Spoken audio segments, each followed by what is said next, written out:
आज आपके साथ चमत्कार होने जा रहा है। अब दुनिया आपके हिसाब से चलेगा।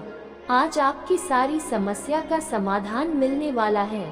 आज आप जो सोच रहे हैं वो अब पूरा होने वाला है। परमपिता परमेश्वर का ये संदेश आपका जीवन बदल के रख देगा। इस संदेश को लास्ट तक सुनना। परमपिता परमेश्वर का ये संदेश आपको कहता है कि अपने विचारों पर ध्यान दें, क्योंकि वे आपके शब्द बनेंगे।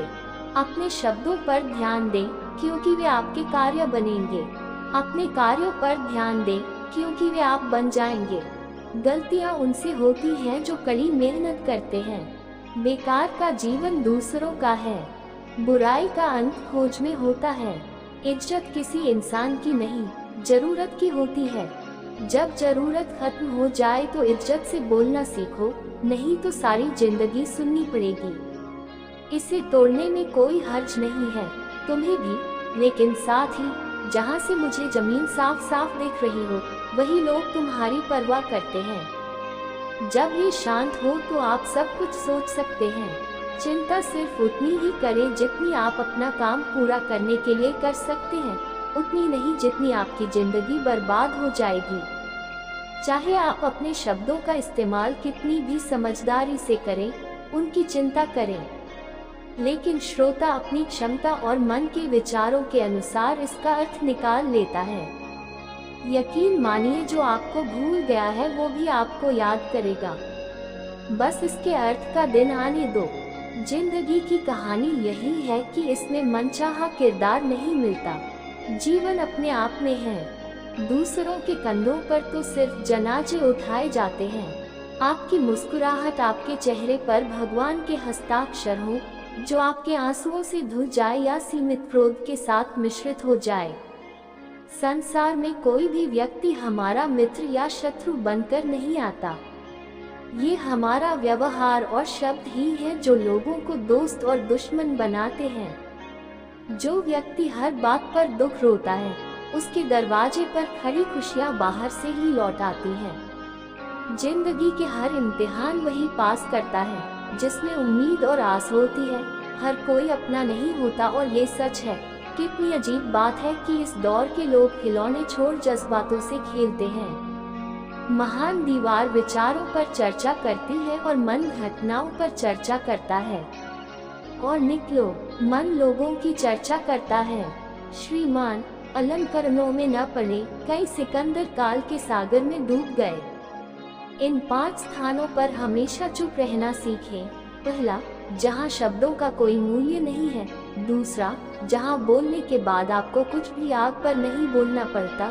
तीसरा, यदि आपके बोलने से किसी का दिल दुखता है, यदि आप इसलिए क्रोधित होते हैं क्योंकि मनुष्य क्रोधित होते हैं, बिना सोचे समझे किसी भी चीज में भटक जाता है। और फ्रांसवा जहान, समझकर सुनने वाला कोई नहीं होना चाहिए। अगर आपको भी किसी का दुख देखकर दुख होता है तो समझ लीजिए कि आपकी आत्मा में भगवान का वास है। बस शांति की तलाश करो। जरूरत कभी पूरी नहीं होती। जिंदगी में सारी लड़ाई ख्वाहिशों की है, किसी और की भी नहीं। कोई भी ऐसा आकर्षक कर्मचारी नहीं चाहता जिसके इरादे हमेशा स्पष्ट हों। कभी कभी लोग उसके खिलाफ हो जाते हैं जो आपसे तंग आ जाता है। कुर्सी छोड़ दो, क्योंकि बोझ बनने से बेहतर है याद बन जाओ। झूठ खरीदने का चार्जर एक दिन भी नहीं चलता, सच तो आखिर तक चलता है। किसी इंसान के वर्तमान को देखकर उसके भविष्य का मजाक मत उड़ाओ, क्योंकि इस समय में इतनी ताकत है कि यह किसी को भी धीरे धीरे कुछ से कुछ बना सकता है। जब वक्त फैसला कर देता है तो गवाहों की जरूरत नहीं होती। मैं सिद्ध कर दूंगा कि मैं ही वह हूँ जो मनुष्य का कार्य पूरा करता हूँ। न तो ज्यादा बोलना अच्छा है, न ही ज्यादा चूकना अच्छा है। जैसे बहुत ज्यादा बारिश अच्छी नहीं होती और बहुत ज्यादा धूप भी अच्छी नहीं होती। विचार करना, हमारा जन्म हमारी इच्छा के अनुसार नहीं होता है, न ही हमारी मृत्यु हमारी इच्छा के अनुसार होती है। इस जन्म और मृत्यु के बीच होने वाली सारी व्यवस्थाएं हमारी इच्छानुसार कैसे हो सकती हैं? जिंदगी में हर मौके का फायदा उठाओ, लेकिन अगर जिंदगी आपको मौका देती है तो ये किसी की मजबूरी नहीं है। मैंने भी धोखा दिया है। जिंदगी की सबसे अच्छी दवा है जिम्मेदारी, इसे एक बार पी लो, साथ जिंदगी भर का नहीं होता। जिंदगी में कोशिशों को हमेशा पसंद या अनुभव मिलता है, दोनों अनमोल हैं। जिंदगी की पटकथा हवा के झोंके लिखते हैं, जो आते हैं और चले जाते हैं। मामला सबकी पोल खोलता है। यह जरूरी नहीं है कि आपने जो सोचा है वह आपको मिलेगा, लेकिन भगवान ने जो सोचा है वह आपको जरूर मिलेगा। चीजों को कम करने में तो इंसान अपनी इच्छानुसार काम कर सकता है, लेकिन फल का आनंद लेने में वही है जिसके साथ हम खुलकर बात कर सकते हैं, सावधानी से नहीं। मनुष्य अहंकारी और गलत है। स्यामी की वजह से इंसान अहम चीजों से दूर रहता है। गलतफहमियां सच नहीं बताती और अहंकार सत्ता का दीदार नहीं कराता। अगर जिंदगी आपके साथ खेल रही है तो आप जरूर एक महान खिलाड़ी होंगे। आप अपनी जिंदगी खुलेआम खराब करना चाहते हैं या दिखाना चाहते हैं, यह आप पर निर्भर करता है। इससे कोई फर्क नहीं पड़ता कि आपके जीवन में कितनी परेशानियां हैं, मायने ये रखता है कि आप उनका सामना कैसे करते हैं।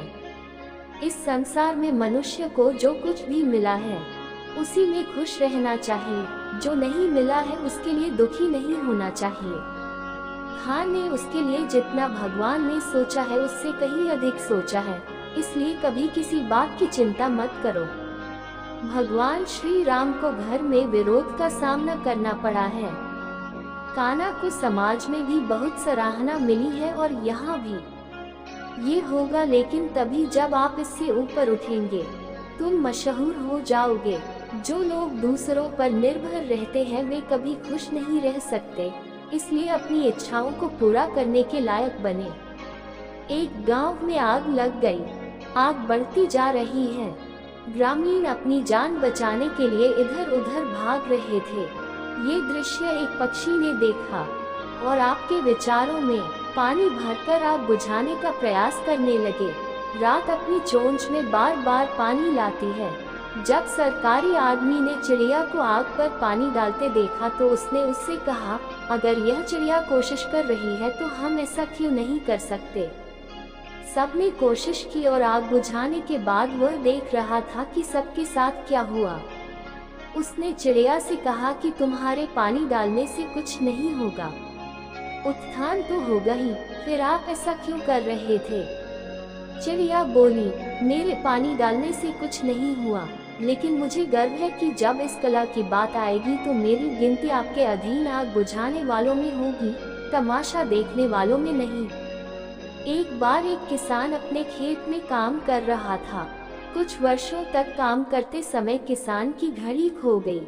ये घड़ी किसान को उसके पिता जो एक जौहरी थे ने दी थी, इसलिए गरीब किसान के लिए यह बहुत मूल्यवान थी।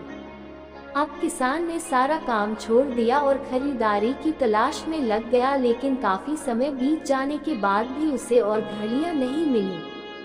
किसान ने 5-5 खेल रहे सभी बच्चों को बुलाया और बताया कि बच्चों, और यह घड़ी, मेरी घड़ी घुमा दी। मैं काफी समय से घड़ी खोज रहा हूँ।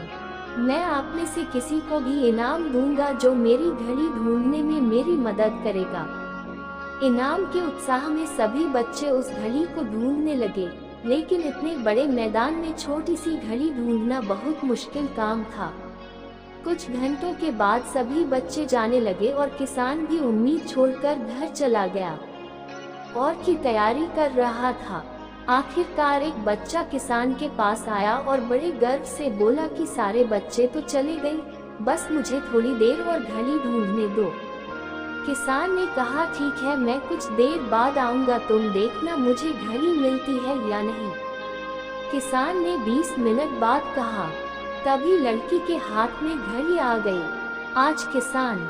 चौथा सत्र। बच्चे से पूछा कि तुम कितनी जल्दी हो। बच्चे ने कहा, सब लोग चले गए।